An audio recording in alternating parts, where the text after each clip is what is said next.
ಈಗ ಈ ಎರಡನೇ ಸುತ್ತಿನ ಫಲಿತಾಂಶ ಪ್ರಕಟಣೆಯಾಗಿದೆ. ಭಾಳಷ್ಟು ವಿದ್ಯಾರ್ಥಿಗಳು ಭಾಳಷ್ಟು ಗೊಂದಲದಲ್ಲಿ ಇದ್ದೀರಾ. ಯಾಕೆ ಅಂತಂದರೆ ಮೆಡಿಕಲ್ ಸೀಟ್ ಜಾಸ್ತಿ ಆಗುತ್ತೆ, ಎಷ್ಟು ಜಾಸ್ತಿ ಆಗುತ್ತೆ ಏನು ಅಂತ ಗೊತ್ತಿಲ್ಲ. ಅದಕ್ಕೆ ನಾನು ನಿಮಗೆ ಕ್ಲಾರಿಟಿ ಕೊಡೋದಕ್ಕೆ ನಾನು ಇಚ್ಛೆ ಪಡ್ತೀನಿ. ಒಂದು, ತಮಗೆಲ್ಲ ಗೊತ್ತಿರುವಂತೆ ಮೆಡಿಕಲ್ಲು ಡೆಂಟಲ್ಲಿಗೆ ಸಂಬಂಧಪಟ್ಟಂತೆ ಈ ಹಿಂದೆ ನಾನು ಹೇಳ್ದಂತೆಯೇ ಮಾಕ್ ಆರ್ ಪ್ರಾವಿಷನಲ್ ರಿಸಲ್ಟನ್ನು ಪಬ್ಲಿಷ್ ಮಾಡಿದ್ದೀನಿ. ಡಿ ಕೆಟಗರೈಸೇಷನ್ ಎಲ್ಲದೂ ಮಾಡಿನೇ ಪಬ್ಲಿಷ್ ಮಾಡಿರುವಂಥದ್ದು. ನಿಮಗೆ ಈಗ ಏನು ಸೀಟ್ ಸಿಕ್ಕಿದೆ ಅದು 100% ನಿಮಗೆ ಖಾತ್ರಿನೇ, ನೋ ಡೌಟ್. ಇನ್ನೂ ನಿಮಗೆ ಸೀಟು ಕರ್ನಾಟಕದ ಮೆಡಿಕಲ್ ಕಾಲೇಜ್ಗಳಲ್ಲಿ ಈಗಿರುವಂಥ ಕಾಲೇಜ್ಗಳಲ್ಲಿ ಸೀಟು ಜಾಸ್ತಿ ಆದರೆ, MCC ರಿಸಲ್ಟು ಪಬ್ಲಿಷ್ ಮಾಡಿದ ಮೇಲೆ ಕೆಲವು ಮಕ್ಕಳು ಬಿಟ್ಟೋದರೆ ಆ ಸೀಟ್ಗಳನ್ನೂ ಸಹ ನಾನು ಹಾಕಿಕೊಂಡು ಮಾರ್ಕ್ ಮತ್ತು ಪ್ರಾವಿಷನಲ್ ರಿಸಲ್ಟಿಗೇನು ಪಟ್ಟಿ ಪಬ್ಲಿಷ್ ಮಾಡಿದ್ದೀನಿ ಅದನ್ನು ನಾನು ರೀರನ್ ಮಾಡ್ತೀನಿ. ಅಂದರೆ ನೀವು ಮೆಡಿಕಲ್ ಸೀಟಿಗೆ ಪಡೆದಿರುವಂಥವ್ರು ಇನ್ನೂ ಮೇಲಿನ ಸ್ಥಾನಕ್ಕೇ ಹೋಗ್ತೀರಾ, ಕೆಳಗೆ ಬರಲ್ಲ ಅಂತನ್ನುವಂಥದ್ದು ಅದು ಸತ್ಯ. ಯಾಕೆಂತಂದರೆ ನಾವು ಈಗ ಹೊಸದಾಗಿ ಏನು ಯಾರಿಗೂ ಒಳಗಡೆ ಬಿಡಲ್ಲ ಅನ್ನೋ ಕಾರಣಕ್ಕೋಸ್ಕರ ನಿಮ್ಮ ಸ್ಥಾನ ಅಂತೂ ಭದ್ರ ಆಗಿದೆ ಒಂದು ಸೀಟು ಅಂತನ್ನುವಂಥದ್ದು. ಈಗ ಆಯುಷು ಮತ್ತು ಉಳಿದಂಥ ಇಂಜಿನಿಯರಿಂಗ್ ಇತರೆ ಕೋರ್ಸ್ಗಳಿಗೆ ನಾವು ಏನು ಶುರು ಮಾಡ್ತಾಯಿದ್ದೀವಿ, ಈಗ ಅಡ್ಮಿಷನ್ ಪ್ರಕ್ರಿಯೆನ ಶುರು ಮಾಡಬೇಕು. ನನ್ನ ಈ ಹಿಂದಿನ KEA ನಿರ್ದೇಶನದ ಪ್ರಕಾರ ಚಾಯ್ಸ್ 1 and 4 ಮಾತ್ರ ಇತ್ತು. ಅದು ಯಾಕೆ ಕೊಟ್ಟಿದ್ವಿ, ಯಾಕೆ ಅನಿವಾರ್ಯತೆ ಇತ್ತು ಅನ್ನುವಂಥದ್ದು ನಾನು ಈಗಾಗಲೇ ತಮಗೆ ಎಕ್ಸ್ಪ್ಲೈನ್ ಮಾಡಿದ್ದೀನಿ. ಅದೇ ಸ್ಟ್ಯಾಂಡನ್ನು ನಾವು ಮುಂದುವರಿಸುವಂಥದ್ದಕ್ಕೆ ಸಾಧ್ಯ ಇದೆಯಾ? ಇವತ್ತಿನ ಪರಿಸ್ಥಿತಿಯಲ್ಲಿ ನನಗೆ ಸ್ವಲ್ಪ ಕಷ್ಟ ಇದೆ. ಕಾರಣ ಏನು ಅಂತಂದರೆ, ಆಯುರ್ವೇದ ಕಾಲೇಜುಗಳದ್ದು ಸೀಟ್ ಮ್ಯಾಟ್ರಿಕ್ಸನ್ನು ಅವರು ಎಷ್ಟು ಪ್ರಯತ್ನ ಮಾಡಿದ್ರು ಅವರು ಕೊಟ್ಟರು, ಸೆಕೆಂಡ್ ರೌಂಡಿಗೆ ಫಸ್ಟ್ ಕೊಟ್ಟಿದ್ದಾರೆ. ಒಂದಷ್ಟು ನರ್ಸಿಂಗ್ ಕಾಲೇಜುಗಳು ಸಹ ಸೆಕೆಂಡ್ ರೌಂಡಿಗೆ ಅವರು ನಮಗೆ ಕೊಟ್ಬಿಟ್ಟಿದ್ದಾರೆ. ಈ ಕಾರಣಕ್ಕೋಸ್ಕರ ನಾವು ಚಾಯ್ಸ್ 1 and 4 ಕೊಡುವಂಥದ್ದು, ಕೇವಲ ಚಾಯ್ಸ್ 1 and 4 ಕೊಡುವಂಥದ್ದು ವಿದ್ಯಾರ್ಥಿಗಳ ಹಿತದೃಷ್ಟಿಯಿಂದ ಸೂಕ್ತ ಅಲ್ಲ ಅಂತ ನಾವು ತೀರ್ಮಾನಕ್ಕೆ ಬಂದಿದ್ದೀವಿ. AICT ಅವರು ಕಟ್ ಆಫ್ ಡೇಟ್ ಇರೋದ್ರಿಂದ ನಮಗೆ ಸ್ವಲ್ಪ ಭಯ ಸಹ ಇದೆ. ಬಟ್ ಸ್ಟಿಲ್ ನಾವು ವಿದ್ಯಾರ್ಥಿಗಳ ದೃಷ್ಟಿಯಿಂದ ಚಾಯ್ಸ್ 1 and 4 ಮಾತ್ರ ಕೊಟ್ಟರೆ ನಿಮಗೆ ಸ್ವಲ್ಪ ತೊಂದರೆ ಆಗುತ್ತೆ ಅನ್ನುವಂತಹ ಕಾರಣಕ್ಕೆ ಎರಡನೇ ಸುತ್ತಿನ ಫಲಿತಾಂಶದ ನಂತರ ಮೆಡಿಕಲ್ಲು ಡೆಂಟಲ್ಲು ಹೊರತುಪಡಿಸಿ ಉಳಿದ ಎಲ್ಲ ಕೋರ್ಸುಗಳಿಗೆ ಈ ಹಿಂದೆ ಇದ್ದಂತೆ ಚಾಯ್ಸ್ 1, 2, 3, 4 ನಾವು ಕೊಡ್ತಾಯಿದ್ದೀವಿ. ಹಾಗಾಗಿ ನೀವು ಏನು ಚಿಂತೆ ಮಾಡುವಂತಹ ಅಗತ್ಯ ಇಲ್ಲ. ಆದರೆ ಎಲ್ಲಿ ಜಾಗರೂಕರಾಗಿರಬೇಕು ಅಂತನ್ನುವಂಥದ್ದು ಪ್ರಾಧಿಕಾರದ ವತಿಯಿಂದ ಒಂದು ವಿನಂತಿ. ನಿಮಗೆ ಚಾಯ್ಸ್ 1, 2, 3, 4 ಅಂತನ್ನುವಂಥ ತಮಗೆಲ್ಲರಿಗೂ ಗೊತ್ತಿದೆ. ಆದರೆ ಈ ರೌಂಡಿನ ಚಾಯ್ಸ್ 1, 2, 3, 4 ಅಂತನ್ನುವಂಥ ಸೂಕ್ಷ್ಮವಾಗಿ ನಾನು ತಮಗೆ ಹೇಳಲಿಕ್ಕೆ ಇಚ್ಛೆಪಡ್ತೀನಿ. ಚಾಯ್ಸ್ 1 ತುಂಬ ಖುಷಿ ಇದೆ, ಯಾಕೆ ಡಿ ಕೆಟಗರೈಸೇಷನ್ ಎಲ್ಲ ಆಗಿದೆ, ಕೆಲವರಿಗೆಲ್ಲ ಒಳ್ಳೆ ಸೀಟು ಸಿಕ್ಕಿರ್ಬೋದು, ನಿಮ್ಮ ಅದಕ್ಕಿಂತ ಹೈಯರ್ ಆಪ್ಷನ್ಸ್ ಇಲ್ಲದೆ ಇರ್ಬೋದು. ನಿಮ್ಮ ಒಂದು ಉದ್ದೇಶನೇ ಗುರಿನೇ ಒಂದು ಯಾವುದೋ ಕಾಲೇಜಲ್ಲಿ ಒಂದು ಸೀಟ್ ಪಡಿಬೇಕು ಅಂತಿತ್ತು, ಅದು ಈಗ ಸಿಕ್ಬಿಟ್ಟಿದೆ. ದಯಮಾಡಿ ತಾವು ಚಾಯ್ಸ್ 1 ಹಾಕಿ ಕಾಲೇಜ್ ಸೀಟ್ ಕನ್ಫರ್ಮೇಷನ್ ಚಾಯ್ಸ್ 1 ಹಾಕಿ ಹಣ ಕಟ್ಟಿ ಸೀಟ್ ಕನ್ಫರ್ಮೇಷನ್ ಸ್ಲಿಪ್ಪನ್ನು ಡೌನ್ಲೋಡ್ ಮಾಡ್ಕೊಳ್ಳಿ, ಕಾಲೇಜಿಗೆ ಹೋಗಿ ಅಡ್ಮಿಷನ್ ಆಗಿ. ಈಗ ಸಿಕ್ಕಿರುವಂಥದ್ದು ನನಗೆ ಖುಷಿ ಇದೆ. ಆದರೆ ನನ್ನ ಮೇಲಿನ ಇನ್ನೊಂದಷ್ಟು ಆಪ್ಷನ್ಗಳು ನನ್ನಲ್ಲಿದೆ. ಅವ್ರು ಯಾರಾದ್ರೂ ಬಿಟ್ಕೊಡ್ತು ಅಂತಂದರೆ ನಾನು ಆ ಕೋರ್ಸಿಗೆ ಹೋಗುವಂಥದ್ದಕ್ಕೆ ನಾನು ಇಚ್ಛೆ ಪಡ್ತೀನಿ ಅಂತ ಅನ್ನುವಂಥವರು ದಯಮಾಡಿ ಚಾಯ್ಸ್ 2 ಹಾಕಿ ಆ ಕೋರ್ಸು ಫೀಸು ಅಂದರೆ ಚಾಯ್ಸ್ 2 ಈಗ ಯಾವ ಸೀಟ್ ಸಿಕ್ಕಿದೆ ಅದರದ್ದು ಕೋರ್ಸ್ ಫೀಸ್ ಏನಿದೆ ಆ ಕೋರ್ಸ್ ಫೀಸನ್ನು ತಾವು ಕಟ್ಟಬೇಕಾಗುತ್ತೆ. ಚಾಯ್ಸ್ 2 ಹಾಕ್ತೀರಾ, ಕೋರ್ಸ್ ಫೀಸನ್ನು ಕಟ್ತೀರಾ. ಆದರೆ ನೀವು ಕಾಲೇಜಿಗೆ ಹೋಗಿ ಅಡ್ಮಿಷನ್ ಆಗುವಂಥದ್ದಿರಲ್ಲ, ತಾವು ವೆಯ್ಟ್ ಮಾಡ್ತೀರಾ. ಚಾಯ್ಸ್ 3 ಚಾಯ್ಸ್ 3 ಎರಡನೇ ರೌಂಡಲ್ಲಿ ಕೊಡುವಂಥದ್ದು ಹೇಳಬೇಕು ಅಂತಂದರೆ ಹಿಂದಿನ ವರ್ಷದ ನಮ್ಮ ಅನುಭವದ ಪ್ರಕಾರ ಸೂಕ್ತ ಅಲ್ಲ. ಕೆಲವರು ತಮಾಷೆಗೋಸ್ಕರ ಚಾಯ್ಸ್ 3 ಹಾಕಿ ಏನೂ ಅವ್ರದ್ದು ನಮ್ಮ ಹತ್ರ ಇರಲ್ಲ, ಲಾಸ್ಟ್ ಮೂಮೆಂಟಲ್ಲಿ ಅವರು ಈ ಕಡೆ ರೆಸ್ಪಾಂಡ್ ಮಾಡದೇ ಇಲ್ಲದೆ ಕಾಲೇಜಿಗೆ ಸೀಟ್ ಬಿಟ್ಕೊಟ್ಟಂಥ ಉದಾಹರಣೆಗಳಿದ್ದಾವೆ. ಆದರೂ ಸಹ ನಾವು ಯಾರೋ ಕೆಲವರು ಮಾಡಿರುವಂಥದ್ದಕ್ಕೆ ಎಲ್ಲ ವಿದ್ಯಾರ್ಥಿಗಳಿಗೆ ನಾವು ಒಂದೇ ಸಮಾನವಾಗಿ ನೋಡುವಂಥದ್ದು ಸೂಕ್ತ ಅಲ್ಲ ಅಂತ ಅಂದ್ಕೊಂಡು ಚಾಯ್ಸ್ 3 ಸಹ ಕೊಡ್ತಾಯಿದ್ದೀವಿ. ಆದರೆ 10,000 ರೂಪೀಸ್ ಕಾಷನ್ ಡೆಪಾಸಿಟ್ ಕಟ್ಟಿ ಅಂತ ನಾನು ರಿಕ್ವೆಸ್ಟ್ ಮಾಡ್ತಾಯಿದ್ದೀನಿ. ಚಾಯ್ಸ್ 3 ಯಾರು ಹಾಕ್ತೀರಾ ಕಾಷನ್ ಡೆಪಾಸಿಟ್ ತಾವು ಕಟ್ಟಬೇಕು. ಚಾಯ್ಸ್ 1 ಹಾಕಿರೋರು ನಮ್ಮ ಲಿಸ್ಟಿಂದ ಹೊರಗಡೆ ಹೋಗಿರ್ತಾರೆ. ಚಾಯ್ಸ್ 2 ಹಾಕಿರುವಂಥವ್ರು ನೆಕ್ಸ್ಟು ಅಪ್ಗ್ರೇಡ್ ಆಗಲಿಲ್ಲ ಅಂತಂದರೆ ಆ ಸೀಟಿಗೆ ತಾವು ಹೋಗಿ ಅಡ್ಮಿಷನ್ ಆಗಲೇಬೇಕು. ಆವಾಗ ಯಾವುದೂ ಅವಕಾಶ ಇರಲ್ಲ ತಮಗೆ ಬಿಟ್ಕೊಡೋದಕ್ಕೆ. ಇಲ್ಲ ಅಂತಂದರೆ ನೀವು course fees plus 5 times penalty ಕಟ್ಟಿ ಸೀಟನ್ನು ಕ್ಯಾನ್ಸಲ್ ಮಾಡ್ಕೊಳ್ಳುವಂಥ ಪನಿಷ್ಮೆಂಟ್ ಇದೆ.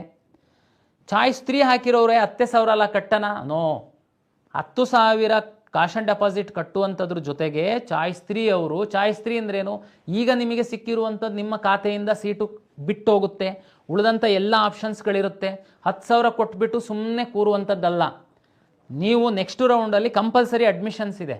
ಹಾಗಾಗಿ ಚಾಯ್ಸ್ 3 ಹಾಕಿ 10,000 ಕೊಟ್ಟ ಮಾತ್ರಕ್ಕೆ ನೀವು ಸೇಫ್ ಅಂತಲ್ಲ. ತಾವು ದಯಮಾಡಿ ನಿಮ್ಮ ಲಾಗಿನ್ ಒಳಗಡೆ ಇರುವಂತಹ ಎಲ್ಲ ಆಪ್ಷನ್ಗಳನ್ನ ತಾವು ಪರಿಶೀಲನೆ ಮಾಡಿ. ನಿಮಗೆ ನಿಜವಾಗೂ ಈ ಕಾಲೇಜು ಸಿಕ್ಕಿದರೆ ಮಾತ್ರ ನಾನು ಹೋಗ್ತೀನಿ ಅನ್ನುವಂಥದ್ದನ್ನು ಖಾತ್ರಿಪಡಿಸ್ಕೊಂಡು ಅಂಥ ಕಾಲೇಜುಗಳನ್ನು ಮಾತ್ರ ತಮ್ಮ ಖಾತೆ ಒಳಗಡೆ ಲಾಗಿನ್ ಒಳಗಡೆ ಇಟ್ಕೊಳ್ಳಿ. ಸುಮ್ಮನೆ ಚಾಯ್ಸ್ 3 ಹಾಕ್ಬಿಟ್ಟು 10,000 ಕೊಟ್ಟು ನೀವು ಯಾವುದೋ ಫಸ್ಟ್ ರೌಂಡಲ್ಲಿ ಹಾಕಿರುವಂಥ ಎಷ್ಟೋ ಕಾಲೇಜ್ಗಳು ಇಷ್ಟ ಇದೆ ಇಷ್ಟ ಇಲ್ದಿರೋವೆಲ್ಲ ಇರ್ತವೆ. ನಮ್ಮ ಸಿಸ್ಟಮಿಗೆ ಏನು ಗೊತ್ತಾಗುತ್ತೆ, ನೀವು ಹಾಕಿರೋ ಆಪ್ಷನ್ ಮೇಲೆ ಪ್ರಿಯಾರಿಟಿ ಮೇಲೆ ಅಲರ್ಟ್ ಮಾಡ್ತೀವಿ. ಥರ್ಡ್ ರೌಂಡಿಗೆ ಬಂದಾಗ ನೋ ನನಗೆ ಅದೂ ಇಷ್ಟ ಇಲ್ಲ ಅಂತಂದರೆ 10,000 ರೂಪಾಯಿ ಫೋರ್ಫಿಟ್ ಮಾಡ್ತೀವಿ.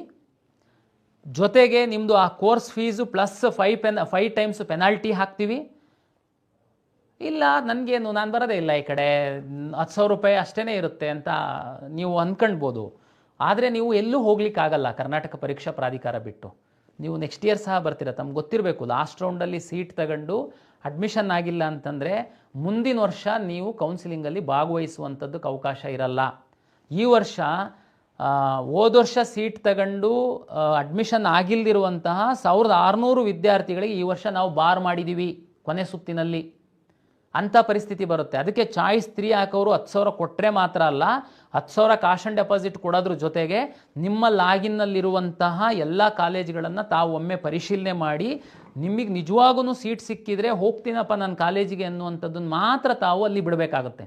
ಹಾಗಾಗಿ ಈಗ ಮುಂದಿನ 3-4 ದಿವಸ ನಾವು ಚಾಯ್ಸಿಗೆ ಮಾತ್ರ ಕೊಟ್ಟಿರ್ತೀವಿ, ದುಡ್ಡು ಕಟ್ಟಿರ್ತೀರ. ನೆಕ್ಸ್ಟು ಏನು, ನಾನು ಕೌನ್ಸಿಲಿಂಗ್ ಪ್ರಕ್ರಿಯೆ ರೀಅರೇಂಜ್ ಮಾಡುವಂಥದ್ದಕ್ಕೆ ಬಿಡ್ತೀನಿ. ಆವಾಗ ಚಾಯ್ಸ್ 3 ಹಾಕಿರುವಂಥವರು ದಯಮಾಡಿ ಲಾಗಿನ್ ಆಗಿ ತಾವು ರೀಅರೇಂಜ್ ಮಾಡಿ ಪ್ರಾಪರಾಗಿ.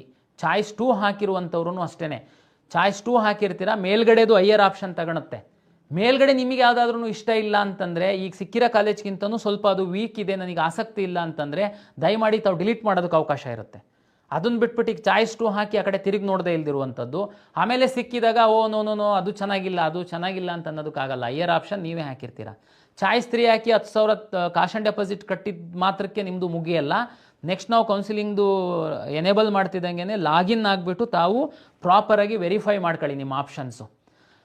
ಉಳಿದಂತೆ ಚಾಯ್ಸ್ 4 ತಮಗೆಲ್ಲ ಗೊತ್ತಿದೆ. ಕೌನ್ಸಿಲಿಂಗಲ್ಲಿ ಮುಂದುವರಿಯೋದಕ್ಕೆ ನನಗೆ ಇಷ್ಟ ಇಲ್ಲ ಅಂತೇಳಿ ಚಾಯ್ಸ್ 4 ಹಾಕ್ತೀರಾ. ನಮ್ಮ ಕೌನ್ಸಿಲಿಂಗಿಂದ ತಾವು ಹೊರಗಡೆ ಹೋಗ್ತೀರಾ, ತಾವು ಮ್ಯಾನೇಜ್ಮೆಂಟಲ್ಲೋ ಮತ್ತೆಲ್ಲೋ ಅಡ್ಮಿಷನ್ಸ್ ಹಾಕ್ತೀರಾ. ನಿಮಗೆ ತಿರ್ಗಾ ನಮ್ಮ ಕಡೆ ಪ್ರವೇಶ ಇರಲ್ಲ. ಚಾಯ್ಸ್ 4 ಹಾಕ್ತಂಥವರಿಗೆ ಇದು. ಆಮೇಲೆ ಈ ಹಿಂದೆನೇ ನಾನು ಈಗಾಗಲೇ ಹೇಳಿದ್ದೀನಿ ಕಳೆದ ರೌಂಡಲ್ಲಿ, ಅದು ಈಗಲೂ ಅನ್ವಯಿಸುತ್ತೆ. ಕೆಲವು ಸ್ಟೂಡೆಂಟು ಇದ್ದೀರಾ, ಕೌನ್ಸಿಲಿಂಗಲ್ಲಿ ಭಾಗವಹಿಸ್ತೀರಾ, ಸೀಟು ಅಲರ್ಟ್ ಆಗುತ್ತೆ, ಯಾವುದೂ ಚಾಯ್ಸ್ ಹಾಕಲ್ಲ. 1, 2, 3, 4 ಯಾವುದೂ ಹಾಕಲ್ಲ, ಸುಮ್ಮನೆ ಬಿಟ್ಬಿಡ್ತೀರಾ. ಆಮೇಲೆ ಸ್ವಲ್ಪ ಹುಡುಗರು ಇಲ್ಲಿ KEಗೆ ಬರ್ತೀರಾ, ಎಲ್ಲ ಟೈಮ್ ಮುಗಿದ ಮೇಲೆ ನಾನು ಯಾವುದೂ ಚಾಯ್ಸ್ ಹಾಕಿಲ್ಲ, ಸುಮ್ಮನೆ ಅಲ್ಲಿ ಇರೋ ಕಡೆ ಎಲ್ಲ ಹೋಗಿ ಹೇಳ್ಕೊಂಡು ಓಡಾಡ್ತೀರಾ. ನೋಡಿ ನಂದು ಓಪನ್ ಆಗ್ತಾ ಇಲ್ಲ, ಸರ್ವರ್ ಎರರು ಏನಿಲ್ಲ, ಇಲ್ಲಿ KEನಲ್ಲಿ ನಮಗೆ ಹೆಲ್ಪ್ ಮಾಡ್ತಾ ಇಲ್ಲ ಅಂತ. ಆಮೇಲೆ ಫೈನಲಿ ನಮ್ಮ ಹತ್ರ ಬಂದು ನೋಡಿದರೆ, ನೀವು ಕಳೆದ ಸುತ್ತಿನಲ್ಲಿ ಸಮಯದೊಳಗಡೆ ನಾವು 2-3 ಸರಿ ಎಕ್ಸ್ಟೆಂಡ್ ಮಾಡಿದರೆ ಸಹ ತಾವು ಯಾವುದು ಚಾಯ್ಸ್ ಹಾಕಿಲ್ಲ. ನಾವೇನೇ ನಿಮ್ಮನ್ನು ಹೊರಗಡೆ ಕಳಿಸ್ಕೊಟ್ಟಿದ್ವಿ. ಸುಮಾರು ಕಳೆದ ಸುತ್ತಿನಲ್ಲಿ 4,500 ವಿದ್ಯಾರ್ಥಿಗಳನ್ನ ನಾವೇನೇ ಹೊರಗಡೆ ಕಳಿಸ್ಕೊಟ್ಟಿದ್ವಿ. ಕೊನೆಗೆ ಸುಮಾರು ವಿದ್ಯಾರ್ಥಿಗಳು ಬಂದರು, ಜೆನ್ಯೂನ್ ಅಂತಂದ. ಕೊನೆಗೆ ಒಂದು 800ರಷ್ಟು ವಿದ್ಯಾರ್ಥಿಗಳು ಮತ್ತೆ ಅವರು 750 ಕಟ್ಟಿ ಲಾಗಿನ್ ಹಾಕೋದಕ್ಕೆ ಅವಕಾಶ ಮಾಡಿಕೊಟ್ವಿ. ಆದರೆ ಈ ಸುತ್ತಲ್ಲಿ ಖಂಡಿತ ನಾವು ಅದಕ್ಕೆ ಅವಕಾಶ ಮಾಡಿಕೊಡಲ್ಲ. ಸೀಟ್ ಸಿಕ್ಕಿರೋ ಎಲ್ಲ ವಿದ್ಯಾರ್ಥಿಗಳಿಗೆ 1, 2, 3, 4 ಚಾಯ್ಸ್ ಕೊಡ್ತಾಯಿದ್ದೀವಿ. ದಯಮಾಡಿ ಚಾಯ್ಸ್ ಹಾಕಿ, ಇಲ್ಲ ಅಂತಂದರೆ ಚಾಯ್ಸ್ ಯಾವುದು ಹಾಕಿಲ್ಲ ನಾವೇ ನಿಮ್ಮನ್ನು ಹೊರಗಡೆ ಕಳಿಸ್ತೀವಿ. ಇನ್ನೊಂದು ಕೆಟಗರಿ ವಿದ್ಯಾರ್ಥಿಗಳಿದ್ದೀರಾ, ಚಾಯ್ಸ್ 1 ಹಾಕ್ತೀರಾ. ನಾವೇನು ಹೇಳಿದ್ದೀವಿ, ಚಾಯ್ಸ್ 1 ಹಾಕಿದರೆ ದುಡ್ಡು ಕಟ್ಟಿ ಸೀಟ್ ಕನ್ಫರ್ಮೇಷನ್ ಸ್ಲಿಪ್ಪನ್ನು ಡೌನ್ಲೋಡ್ ಮಾಡ್ಕೊಂಡು ನಿಗದಿತ ಸಮಯದಲ್ಲಿ ಕಾಲೇಜಿಗೆ ಹೋಗಿ ನಿಮ್ಮ ಒಂದು ಮುಖವನ್ನು ಸಿಸ್ಟಮಲ್ಲಿ ತೋರಿಸಿ ಲಾಗಿನ್ ಓಪನ್ ಆಗುತ್ತೆ, ನಿಮಗೆ OTP ಬರುತ್ತೆ, ಅದನ್ನು ತೋರಿಸಿ ಅಲ್ಲೇ ಅಡ್ಮಿಷನ್ ಪ್ರಕ್ರಿಯೆ ಮಾಡಿ ನಿಮಗೆ ಒಂದು ಅಡ್ಮಿಷನ್ ಆರ್ಡರ್ ಕೊಡ್ತಾರೆ. ಅಲ್ಲಿಗೆ ನಿಮ್ಮದು ಅಡ್ಮಿಷನ್ ಪ್ರಕ್ರಿಯೆ ಮುಗಿದಿದೆ ಅಂತ. ಕೆಲವು ವಿದ್ಯಾರ್ಥಿಗಳು ಚಾಯ್ಸ್ 1 ಹಾಕಿದ್ದೀರಾ, ದುಡ್ಡು ಕಟ್ಟಿಲ್ಲ, ದುಡ್ಡು ಕಟ್ಟಿದ್ದೀರಾ, ಸೀಟ್ ಕನ್ಫರ್ಮೇಷನ್ ಸ್ಲಿಪ್ ಡೌನ್ಲೋಡ್ ಮಾಡ್ಕೊಂಡಿಲ್ಲ, ಸೀಟ್ ಕನ್ಫರ್ಮೇಷನ್ ಸ್ಲಿಪ್ ಡೌನ್ಲೋಡ್ ಮಾಡ್ಕೊಂಡಿದ್ದೀರಾ, ಕಾಲೇಜಿಗೆ ಹೋಗಿಲ್ಲ. ಎಂತ ಮಾಡೋದು ನಾನು ಇಂಥವರಿಗೆ? ಇಷ್ಟು ಎಲ್ಲ ನಾವು ಎಜುಕೇಟ್ ಮಾಡಿದ್ದೀವಿ. ಸಾಕಷ್ಟು ಯೂಟ್ಯೂಬ್ ಚಾನಲ್ ಅವರು ಎಜುಕೇಟ್ ಮಾಡ್ತಾ ಇದ್ದಾರೆ. ಏನು ನೀವು ಚಾಯ್ಸ್ ಒಂದು ಹಾಕೋ ತನಕ ನಿಮಗೆ ಬುದ್ಧಿ ಇದೆ ಅಂತಂದರೆ ಅದ್ರ ಮುಂದಿಂದು ಹೋಗಬೇಕು ಅನ್ನುವಂಥದ್ದು ಸಹ ನಿಮಗೆ ಜ್ಞಾನ ಇದೆ. ಆದರೆ ಯಾಕೆ ನೀವು ಈ ರೀತಿ ಮಾಡ್ತಾ ಇದ್ದೀರಾ ನನಗೆ ಅರ್ಥ ಆಗ್ತಾ ಇಲ್ಲ. ಅದಕ್ಕೆ ಈ ಸರಿ ಮತ್ತೆ ಎಚ್ಚರಿಸ್ತಾ ಇದ್ದೀನಿ. ಮೊನ್ನೆ ಸುಮಾರು ವಿದ್ಯಾರ್ಥಿಗಳು ಈ ಥರ ಬಂದವರಿಗೆ ಕೊನೆ ಮೂಮೆಂಟಲ್ಲಿ ನಾನು ಕೆಲವೊಮ್ಮೆ ಅವಕಾಶ ಮಾಡಿ ಕೊಟ್ಟೆ. ಈ ಸಾರಿ ಮಾತ್ರ ಚಾಯ್ಸು 1 ಹಾಕಿ ನೀವು ಸೀಟ್ ಕನ್ಫರ್ಮೇಷನ್ ಸ್ಲಿಪ್ಪನ್ನು ತಗೊಂಡು ಕಾಲೇಜಿಗೆ ಹೋಗಿ ಅಡ್ಮಿಷನ್ ಆಗಿಲ್ಲ ಅಂತಂದರೆ ನಿಮ್ಮನ್ನು ನಮ್ಮ ಕೌನ್ಸಿಲಿಂಗಿಂದ ಹೊರಗಡೆ ಹಾಕ್ತೀನಿ. ಇಲ್ಲಾಂದ್ರೆ ನೀವು ಚಾಯ್ಸ್ 1 ಹಾಕಕ್ಕೆ ಹಾಕೋದ್ರಿ. 2, 3, 4 ಆಪ್ಷನ್ಸ್ ಇತ್ತಲ್ಲ, ಹಾಕ್ಬೋದಾಗಿತ್ತು. ಚಾಯ್ಸ್ 1 ಹಾಕಿ ಇಲ್ಲ ನಾವು ಚಾಯ್ಸ್ 1 ಹಾಕಿ ದುಡ್ಡು ಕಟ್ಟಿದ್ದೀವಿ ಸರ್, ನಮ್ಮನ್ನು ಹೊರಗಡೆ ಹಾಕಿದ್ರೆ ಹೆಂಗೆ? ಫೋರ್ಫಿಟ್ ಮಾಡ್ಕೊಳ್ತೀನಿ ಆ ದುಡ್ಡನ್ನು, ಸಿಸ್ಟಮಿಂದ ಹೊರಗಡೆ ಹಾಕ್ತೀನಿ. ನಿಮಗೆ ಲಾಸ್ಟು ಕೌನ್ಸಿಲಿಂಗಲ್ಲಿ 2 ದಿನ 3 ದಿನ ಎಕ್ಸ್ಟೆಂಡ್ ಮಾಡಿದರೆ ಸಹ ನೀವು ಚಾಯ್ಸ್ 1 ಹಾಕಿ ದುಡ್ಡು ಕಟ್ಟಿ ಕಾಲೇಜಿಗೆ ಹೋಗಲ್ಲ ಅಂತಂದರೆ ಏನು ತೋರಿಸುತ್ತೆ ಇದು? ಮತ್ತೆ ಹೇಳಿದ್ದೀವಿ 10 ಸಾರಿ ವಿಚಾರ ಮಾಡಿ ಹಾಕಿ, ಓದಿ 1, 2, 3, 4 ಅಂತಂದ್ರೆ ಏನು ಅಂತ. ಈ ಸರಿ ಯಾರು ನಮ್ಮ ನೋಡಿದಿರ ತಮ್ಗೆ ಗೊತ್ತಾಗುತ್ತೆ. ಚಾಯ್ಸ್ 1 ಕ್ಲಿಕ್ ಮಾಡುವಾಗ ಒಮ್ಮಿಗೆ ಲಾಕ್ ಆಗಲ್ಲ, ಅದು ಸಾಕಷ್ಟು ಇನ್ಸ್ಟ್ರಕ್ಷನ್ಸ್ ಬರುತ್ತೆ. ತಾವು ಅಗ್ರಿ ಬಟನ್ ನಮಗಬೇಕು, ಆಮೇಲೆ ಅಂದರೆ ಸುಮ್ಮನೆ ಫ್ರೀಸ್ ಆಗಿಬಿಟ್ಟು ಮಿಸ್ ಆಗಬಾರ್ದು ಅಂತ. ಇಷ್ಟು ಎಲ್ಲ ನಾವು ಅವಕಾಶ ಮಾಡಿ ಕೊಟ್ಟು ಸಹ ನೀವು ಈ ಥರ ಮಾಡ್ತು ಅಂತಂದರೆ ಅದಕ್ಕೆ ನಾವು ಲಕ್ಷಾಂತರ ವಿದ್ಯಾರ್ಥಿಗಳು ಆನ್ಲೈನಲ್ಲಿ ಕೌನ್ಸಿಲಿಂಗಲ್ಲಿ ಭಾಗವಹಿಸ್ತಿರ್ತಾರೆ. ಒಬ್ಬರು ಇಬ್ಬರು ವಿದ್ಯಾರ್ಥಿಗಳ ಮನಸ್ಸಲ್ಲೇನಿದೆ ಅಂತನ್ನುವಂಥದ್ದು ನಾನು ತಿಳ್ಕೊಳ್ಳಿಕ್ಕೆ ಆಗಲ್ಲ.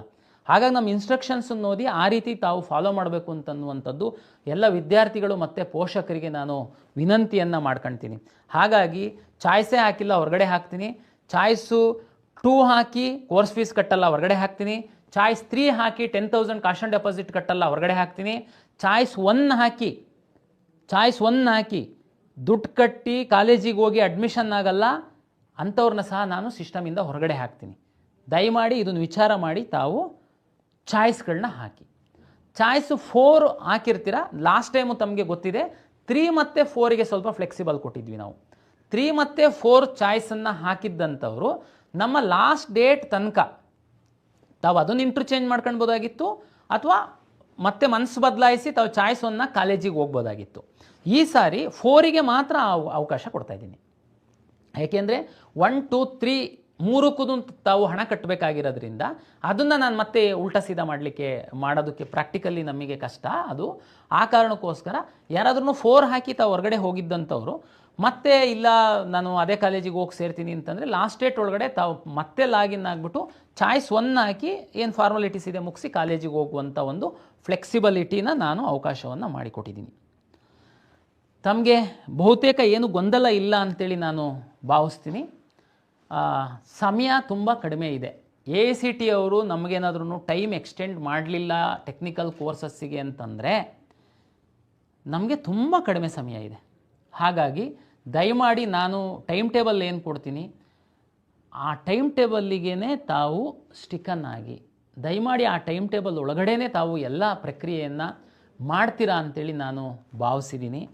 ಹಾಗಾಗಿ ಮೆಡಿಕಲ್ಲು ಮತ್ತು ಡೆಂಟಲ್ ವಿದ್ಯಾರ್ಥಿಗಳು ತಮಗೆ ಮಾಕ್ ಆರ್ ಪ್ರಾವಿಷನಲ್ ಅಂತೇಳಿ ನಾನು ಪಬ್ಲಿಷ್ ಮಾಡಿದ್ದೀನಿ. ತಾವು ಅದನ್ನು ನೋಡಿ ಖುಷಿಪಡಿ ಸೀಟ್ ಸಿಕ್ಕಿದ್ದಂಥವರು ಸಮಾಧಾನವಾಗಿ MCC ಅವರ ಒಂದು ಸುತ್ತು ಶುರುವಾಗ ತನಕ ಅವರ ರಿಸಲ್ಟ್ ಬರೋ ತನಕ ಸಮಾಧಾನವಾಗಿರಿ. ನಿಮಗೆ ಯಾವ ಒಂದು ಪ್ರಕ್ರಿಯೆಗಳಿಲ್ಲ, ಹಣ ಕಟ್ಟುವಂಥದ್ದು, ಕ್ಯಾನ್ಸಲ್ ಮಾಡಿಕೊಳ್ಳುವಂಥದ್ದು, ಅದು ಯಾವುದಕ್ಕೂ ಈಗ ಅವಕಾಶ ಇಲ್ಲ. MCC ಅವರು ಏನು ಇದು ನಮ್ಮದು ಮಾಕ್ ಆ್ಯಂಡ್ ಪ್ರಾವಿಷನಲ್. ಆ್ಯಕ್ಚುಲಿ ನಾವು MCC ಅವರು ಟೈಮ್ ಟೇಬಲ್ ಬಂದಮೇಲೇ ಮಾಡಬೇಕು, ಬಟ್ ನಾವು ಕಂಬೈನ್ ಮಾಡಲಿಕ್ಕೂ ಕರ್ನಾಟಕದಲ್ಲಿ ನಾವು ಮಾಡಿ ಅದಕ್ಕೆ ಮಾಕ್ ಆರ್ ಪ್ರಾವಿಷನಲ್ ಅಂತ ಹೇಳಿದ್ದೀವಿ ಮೆಡಿಕಲ್ ಮತ್ತು ಡೆಂಟಲ್ ಅವರಿಗೆ. ಹಾಗಾಗಿ ತಮ್ಮದು ಯಾವುದೂ ಕೆಲಸಗಳಿರಲ್ಲ. ತಾವು ಇನ್ನೊಂದು 1 ವಾರಗಳ ಕಾಲ ತಾವು ಸಮಾಧಾನವಾಗಿರಿ, ತಮಗೆ ಯಾವುದು ಕೆಲಸ ಇಲ್ಲ ಅಂತೇಳಿ ಹೇಳ್ತಾ MCC ಅವರು ಶೆಡ್ಯೂಲ್ ಕೊಟ್ಟ ಮೇಲೆ ಕರ್ನಾಟಕ ಕಾಲೇಜುಗಳಲ್ಲಿ ಮೆಡಿಕಲ್ ಸೀಟು ಜಾಸ್ತಿ ಆದಮೇಲೆ ಯಾವುದಾದ್ರೂ ಹೊಸ ಕಾಲೇಜಿಗೆ ಏನಾದ್ರೂ ಸೀಟ್ಗಳು ಬಂದರೆ ಸಣ್ಣ ಪುಟ್ಟ ಬದಲಾವಣೆಗಳನ್ನ ನಾವು ಮಾಡಬೇಕಾಗುತ್ತೆ. ಅದನ್ನು ಖಂಡಿತ ನಾನು ತಮಗೆ ತಿಳಿಸ್ಕೊಡ್ತೀನಿ. ವಿವರವಾದ ಒಂದು ಮಾರ್ಗಸೂಚಿಗಳನ್ನು ನಾನು ಪ್ರಕಟಿಸ್ತೀನಿ. ಹಾಗಾಗಿ ಕರ್ನಾಟಕ ಪರೀಕ್ಷಾ ಪ್ರಾಧಿಕಾರದ ವೆಬ್ಸೈಟನ್ನು ತಾವು ನೋಡ್ತಾ ಇರಿ ಅಂತೇಳಿ ವಿನಂತಿಯನ್ನು ಮಾಡಿಕೊಳ್ತಾ, ಪ್ರಾಧಿಕಾರ ನಿಗದಿಪಡಿಸಿರುವಂತಹ 2ನೇ ಸುತ್ತಿನ ಒಂದು ಅಡ್ಮಿಷನ್ ಪ್ರಕ್ರಿಯೆಯಲ್ಲಿ ತಾವು ಸಮಯಕ್ಕೆ ಸರಿಯಾಗಿ ಭಾಗಿಯಾಗಿ ಅಂತೇಳಿ ಹೇಳ್ತಾ ಎಲ್ಲ ವಿದ್ಯಾರ್ಥಿಗಳಿಗೆ ಹಾಗೂ ಪೋಷಕರಿಗೆ ಪ್ರಾಧಿಕಾರದ ವತಿಯಿಂದ ಮತ್ತೊಮ್ಮೆ ನಮಸ್ಕಾರಗಳು.